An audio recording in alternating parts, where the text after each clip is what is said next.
Hello and welcome. I'm Ramesh Bachan and I represent this 1930 Duesenberg model J368. It's owned by Larry Kopp and the Larry Kopp Collection. These cars, as with most Duesenbergs, have a storied past. The original owner of this car, purchaser, for the tidy sum of $20,000 in 1930, the equivalent of 10 houses. He had speakeasies and gin joints throughout Northwest Chicago area. Subsequently, after Al Capone got sentenced to jail, he got rubbed out. So throughout its life, it's had many interesting owners. The editor of Esquire magazine, just so many. But the most noteworthy of all the owners would be C.W. Bocock. C.W. Bocock is an engineer by trade who in the early 70s, 80s in there, he came up with a way to check for oil, making a portable seismograph. And that's how he was able to buy Duesenbergs. And through that, he created a facility that he was able to restore this particular car. He did that right in between the 1990, 1991 time frame. So what you see here in front of you now is something that was restored almost 35 years ago. So, and as you can see from it, it's lacquer paint and it's perfect. Come over here and I'll show you what's under the hood. This is a J series 8-cylinder engine.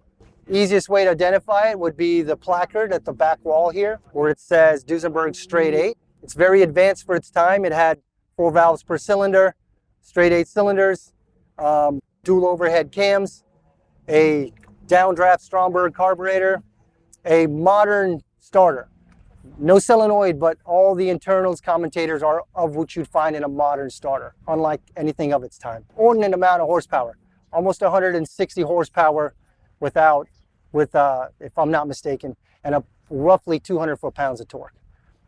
Displaces 420 cubic inches and will attain speeds, sustained speeds of over 100 miles an hour. It does have hydraulic brakes, and they're all on drums, and as you can see, they're really big.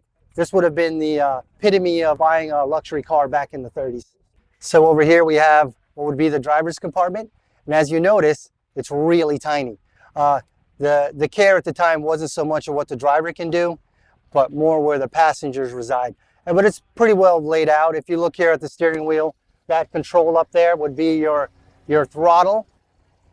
This is your timing. And this is your lights. Headlights, taillights, the whole 9 yard is all really done there. Now back here, that would be a horsehide seat. And along the outside, all the glassware is lead crystal.